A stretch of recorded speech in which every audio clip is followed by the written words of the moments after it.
Welcome to Scoop World Orders. Monday is Penn State week, the week we've all been waiting for, the biggest home game of the year by far. Really excited about this one. Huge recruiting weekend coming up. A lot of South Florida Express kids are going to be coming up. We're going to get into that with Bill Greene.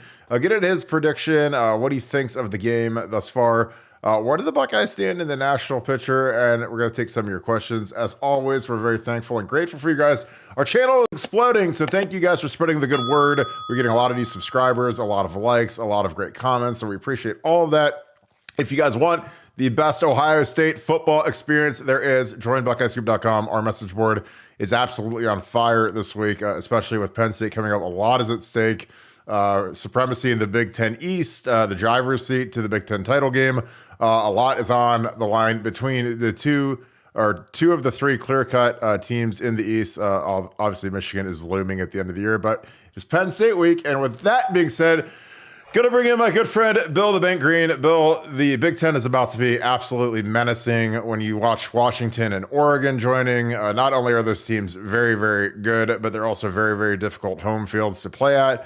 USC got waxed by Notre Dame. Kudos to you because you called that. You thought it'd be Marcus Freeman's feather in the cap game. Not many people, I think, saw that with Caleb Williams coming to town, but they got ran over by Notre Dame. Your thoughts on a wild weekend, and then we'll get into the Ohio State-Purdue game in a second. Yeah, I mean, it was a great weekend of football. I mean, the Washington-Oregon game had all the billing, and I thought it lived up to it. I thought that was just a great game by two really, really good teams. I mean, I thought those were the two best teams in the pack. I thought USC was kind of vulnerable. UCLA was kind of vulnerable. Didn't really believe in Washington State or Oregon State. So, I mean, that was a great game, and it was a shame somebody had to lose that one. And you know, when we go to the 12-team playoffs, those teams won't have anything to worry about. But now Oregon has a lot to worry about. They have to run the table the rest of the way and beat Washington in the end.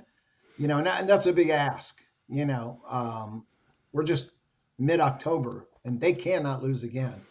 So, but I thought that was the highlighter last week. I probably am in the minority, but I think Bama's getting better. And they have a long way to go, you know, to be where they need to be. But I think they're kind of quietly getting better. They get Tennessee this week. They lose, they're toast. If they win, then they're a little bit more dangerous than they are today.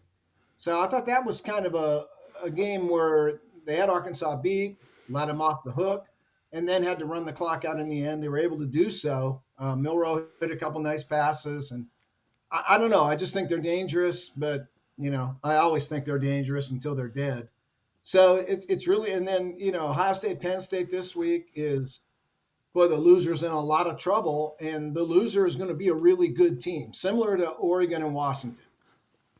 You know, whoever loses this game, man, your back is clearly against the wall because you got to play Michigan later. The winner might have a little breathing room, not a lot. So this is a great game. I hate to see it at noon, obviously, but, you know, it is what it is. Great game. I mean, I think it'll live up to the hype. Ohio State has beaten them, I think 6 in a row probably, maybe more. It's a nice streak going, but they're all close. I mean, these are all really, really good games. Real fun games to watch. Now, I think this game is going to be more of a Jim Tressel, Joe Paterno type of game. I think if you can get to 27, you're probably going to be a winner here. 24-27 should be enough for either team to win. Lose the turnover battle, you're going to lose the game.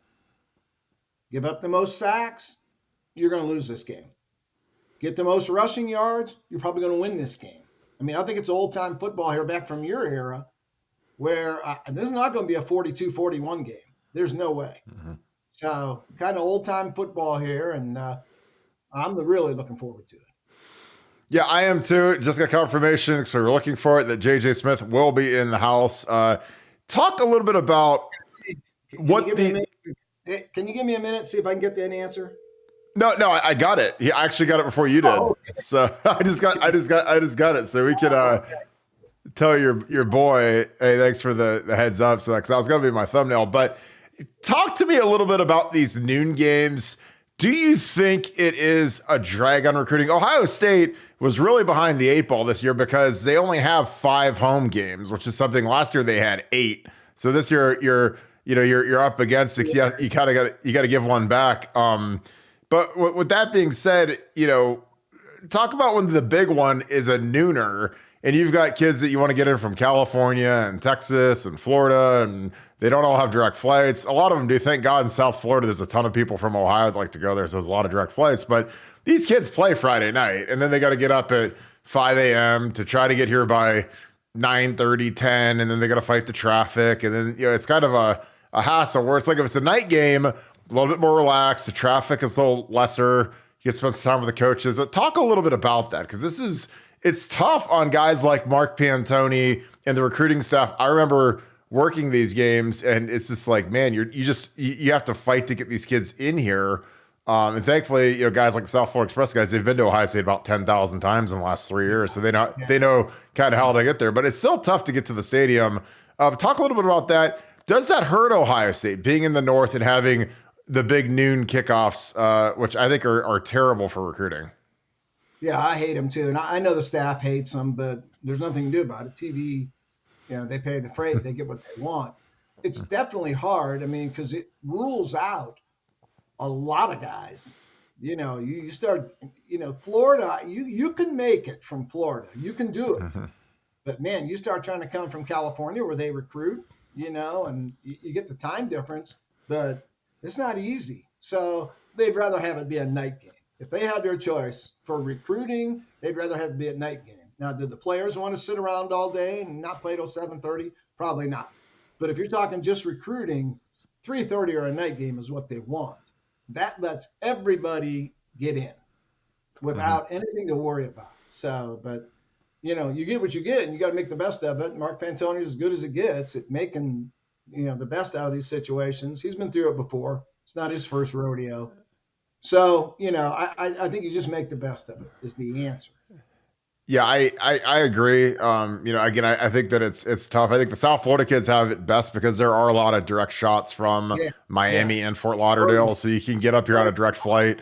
Like Texas, right? You got to get them out of bed, and you got to get them to the airport by 5 o'clock, 5:15. That's a bigger battle than getting to the stadium.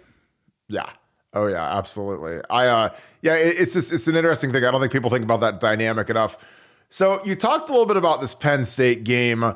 Give me like a couple of your keys. Obviously, I know you do your breakdown later in the week, but what are some things this early in the week some matchups you're looking at? Obviously, Penn State's left tackle is a transcendent guy, like a Paris Johnson type, a top 10-ish type guy.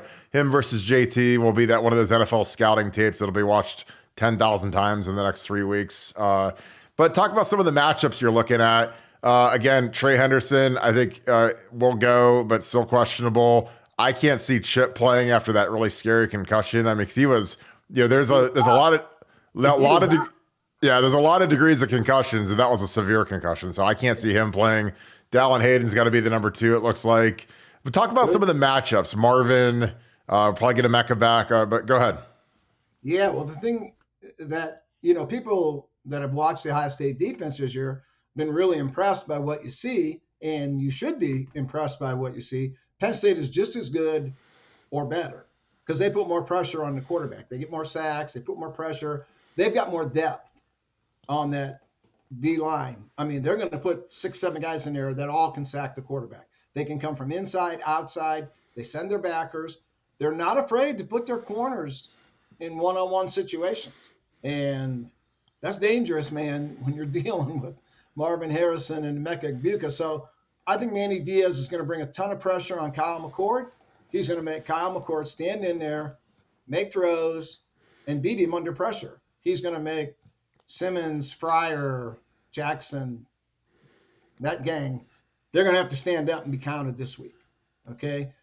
Number one, they're going to have to protect that quarterback. They can, and they've been pretty good this year in pass protection. Almost really good, really. A few sacks, few leaks, but not bad. But the run blocking has to be better. You can't get into this game where McCord has to throw it 45 times because you cannot run the football. Okay? And Ohio State has had a lot of trouble running the football, and nobody runs it on Penn State. So is this the week Justin Fry's guys play their best game of the year? They keep McCord clean and they run that ball on Penn State. If they do, they're going to win the game. Home field advantage, quarterback. I would favor him Cord over Drew Aller and Drew's first big road game. If you look at the coaching matchup, Ryan Day has always gotten the best of James Franklin. So there's a lot of advantages for Ohio State here, but those can all be negated if that O-line gets dominated. Then all those lovely advantages go out the window. So you want one big key? It's that O-line. That O-line gives them McCord time. McCord has been really good when given time, too. I mean, he'll find people and hit them. Now, under pressure, like most quarterbacks, he has not been as good. He's not a guy that's going to break, contain, and run for a ton of yards like Justin Fields would. He has to be kept clean. So those would be my early keys. The key is the Ohio State O-line. They have to outplay the Penn State line. There it is. Because I think these are mirror teams defensively. So which O-line takes control? Yeah, I think that you're right. The two questions are Ohio State's O-line and Penn State's O-line. I think Penn State's, if you take out that left tackle who's all world, I mean, their interior guys are not very good. So, I mean, you got injuries. They've had injuries this year, and they have not run the ball as well as they did last year. Because they bring back Katron Allen and Nick Singleton are back. Those guys are really good running backs. And they haven't faced all that good a competition yet this year. And they have not run the ball as well as they thought they would this year. They thought they would be able to run it a lot better than they have, which would take a lot of pressure off Drew Aller. What they've done this year is they've tried to take pressure off Drew Aller, but they're just not running it as well as they thought they would. So, when we talk next week, and if you tell me which O-line dominated their opponents, that team's going to win the game. Maybe by 10 points or so. If one O-line dominates and the other O-line gets crushed, the team whose O-line plays well could win by 10, 13 points. This is just not a game you're going to want to fall behind either, behind these defenses. So I agree. You get control of the game early, then you play it, from your style. You play it the way you want to play it. Get down 17-3 at halftime. You're not playing it the way you want to play it anymore. You're playing it the way the other guy wants you to play it. And I don't think either of these offenses are really geared to do that. So I think getting the lead is key and playing it the way you want to play it. That really helps your play calling. 17-3, it's a lot easier to call plays than when you're down 17-3. Yeah, I totally agree. I think that the key to the game, honestly, and this will sound wacky after last week, but we actually ran some read option finally. And again, magically, the offense, we got a lot of rushing yards in the red zone, a lot of rushing yards. Kyle McCord pulled it once for the first time ever, got like 10 yards. It was so scot-free, butt naked that they didn't even think to go after him. What did that add to the offense? Again, I know that Devin Brown, they're making him into the whatever, Tate Martell, Tebow, whatever. But I think that in the red zone, you equate numbers, and it's just a lot easier to find lanes when you basically have an extra guy in the box to block, which is your tailback. Do you think we see that again? Do you think it's just a gimmick they want to get on film? Do you think that that's something going forward? Because I think that obviously the next thing is going to be the jump pass. They're going to do the same exact play. He's going to stop and he's going to hit Cates over in the end zone this week. Because that is just, it's just too easy when you're doing that lead play. Because that's exactly what Florida did. That's why Tebow had 50 touchdowns.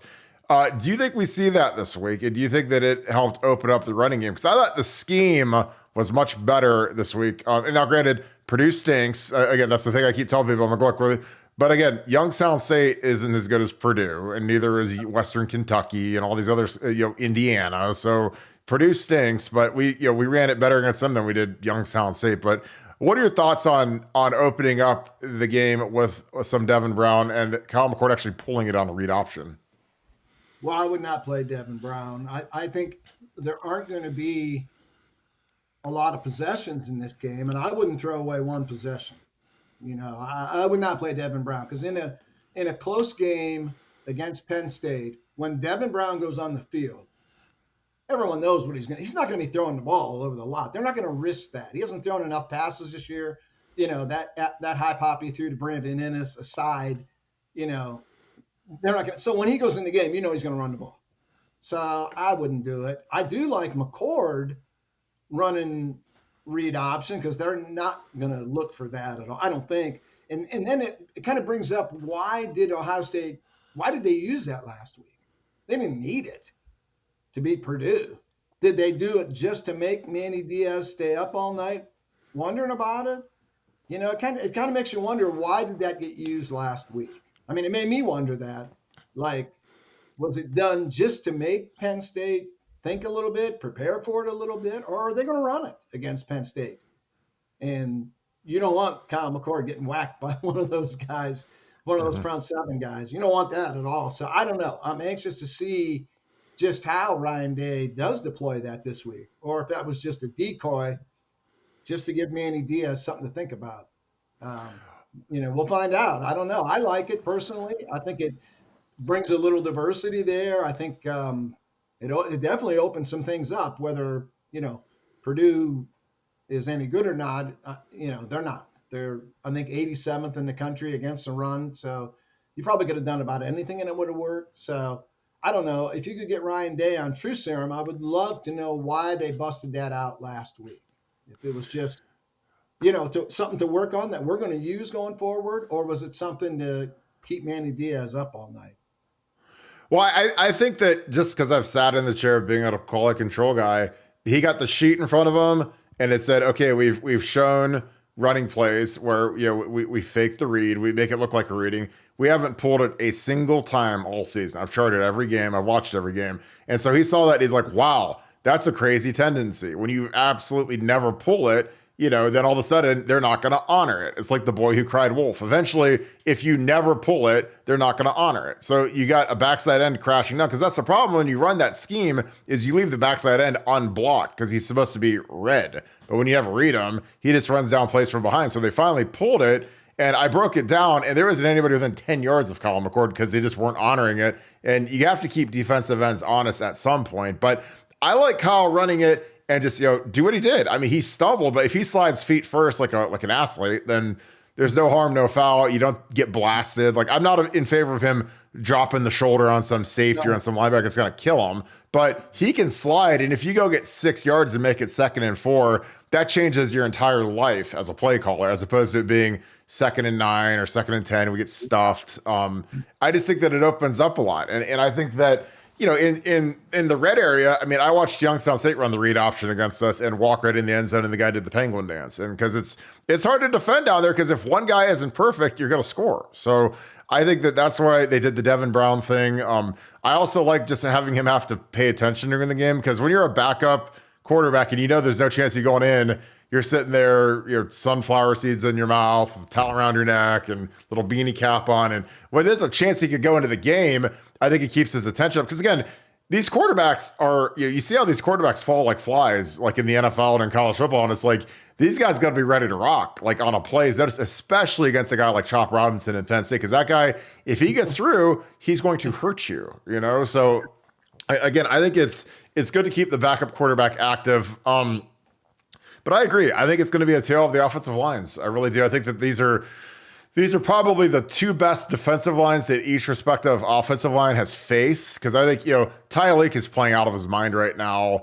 Mike Hall's been effective. I think JT and Jack just had their best game combined. Now, granted, Purdue was down to their 9th and 10th offensive linemen. So, they were able to finally eat a little bit. But I just think that, our Ty Leak, I think, has been the best player in the front 7 so far. And I might be crazy, but he's made a lot. You can go back and see what I've written game reviews going back 2 years now. That guy's been one of my favorite dudes. Like, I didn't think they played him enough last year. And, maybe he was out of shape. He looks out of shape now, but he sure makes a heck of a lot of plays. No, I really like those tackles. And, they're going to be huge this week. That's for sure. I mean, Penn State can run the football.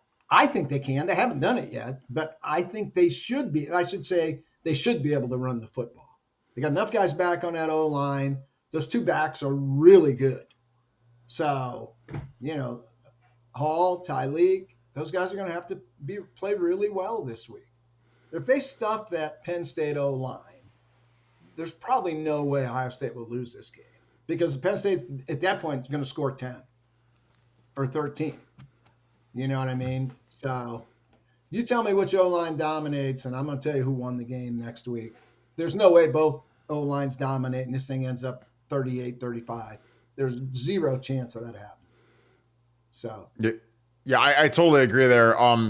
In terms of depth players, we saw a little glimpse of the future. We saw Carnell Tate get some run and some targets. We saw Brandon Ennis, first catch, first touchdown. Do those guys deserve more play? Because I know Julian Fleming is the coach's favorite. Everybody loves him, but it's like that Ennis play is better than anything I've ever seen Julian Fleming do on the field. And I'm not trying to talk down about Julian, but like Brandon Ennis is a different animal now. You put him out there and you put Tate out there. Those are fear factor guys that can take it to the house. Because when Brandon got it, he was scoring. I mean, he is like, man, this might be the only ball I get all year. I'm putting this thing in the end zone. And like I watched it and I was like, wow. I mean, that'd be a dominator in the slot. I mean, they had him out wide. But your thoughts on those guys? Do they need more snaps? I know that Brian Hartline came out and said he doesn't rotate the receivers. He wants to play the top three. Because then he came back and said, well, I don't rotate the offensive tackles and offensive guards either. And I'm like, well, yeah, Brian, because offensive linemen don't run. We run like 2 yards every play. So I mean, you don't have to rotate us. Like receivers are running 30-yard routes, and I mean, I watched Devontae Adams yesterday. He comes out every 3-4 plays and gets a little shot of water and goes back in the game because that's kind of what you do at receiver. But do those guys need more run in your opinion? Obviously, Brian's going to do what he's going to do, but I saw those guys and I'm like, man, those guys they're pretty scary when they get out there. Yeah, Tate has been really good all year when he gets in there. I didn't like him slowing down the other day and protecting the football like a fullback. I thought he could have busted those two DBs and got to the end zone. But hey, they don't want to turn the ball over, and that's fine. But Carnell has looked really good. I know they like Julian Fleming. They like him a lot. Dude, and he blocks his tail off. I mean, he kills people in the run game. But if you're looking, who would I throw it to on 3rd and 7 late in the game? If Marvin and Emeka are out of there, I'm going to throw it to Tate over Julian. I really am. I just haven't seen Julian. I mean, he's been there a while. He's not a freshman. You just have never seen that impact in the passing game that you thought would be there when he came in as the top wide receiver in the country. His high school film was out of this world. Just haven't seen it. And like I said, I know they like Julian a lot. Busts his tail every play, does the right stuff. I mean, he blocks like a machine. So, I don't know if this is the week that you put a freshman out there in a game like this, but I mean, Carnell sure seems to be making a case for more playing time. We don't see practice, but from what I see in the games, it sure seems like Carnell's doing all he can do, to fight for more PT. Yeah, I think that, and he does everything right off the field. He's a monster in the weight room. He's greatest kid in the world. This is college football, as we're finding out, and we've always known, is a war of attrition. And these seasons are getting longer and longer with championship games. They're going to expand the playoffs. So you need to get these depth pieces going. Because, I mean, you look at Georgia, like Brock Bowers is out. We lost to Mecca. Trey's been out. There's going to be a point where you might need to call on Carnell Tate in game if one of these guys gets sting. Julian Fleming has had a very fragile injury history. His shoulder's been bad. He gets the dropsies too. I mean, he's dropped a lot of passes and he doesn't have jets. Like I keep waiting for him to turn them jets on, and it's like he's stuck in third gear. But you watch Tate, you watch Ennis, and it's like, whoa. Yeah. Yeah, you're going to see them both next year. I promise you that. Those dudes are going to be playing a lot next year, and so is J.J. Smith, too. It's going to be really young next year in that wide receiver core. Those guys are going to be hard to keep off the field.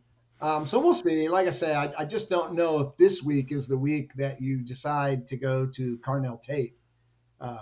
So we'll see. But, going forward, maybe he gets more run. But be a star. He and Ennis are going to be stars. It's just a question of when. Yeah, I totally agree. I think it's going to be it'll be one of those things where next year it's going to be the SFE show out wide, because I mean, I don't know how you keep JJ off the field, especially if Marvin and Emeka are gone and Julian might be gone, and then all of a sudden you look at that room and They don't like Jaden Ballard. He never plays. He has a punt returner this week finally, but he just, for as long as he's been there and as fast as he is and as much buzz as I've heard about the kid, when they needed a guy against Georgia, they went to Xavier Johnson, and Jaden was standing there watching. So, you can read the tea leaves eventually. And, like I said, Brandon Innes scored a touchdown before Jaden, and Jaden's been there for 3 years now. So, but we'll wrap this thing up. But yeah, this will be a big recruiting weekend. Any final thoughts as we get into the season? Like I said, the Big Ten's about to be absolutely insane when we add Washington, Oregon, SC. But your thoughts on the Buckeyes this week, and just give some final thoughts. Yeah, I think it's going to be a great game. I think it's going to be a game played in the 20s. If one of these guys gets to 30, they're going to win. I think it's going to be old style football. I think Jim Tressel's going to sit there and be proud. Were Joe Paterno around, it would be his kind of game too. So it's going to be not so much the modern era of football, the passing era of football. It's going to be your era of when you used to play Penn State. When if you got to 30, you're probably going to win.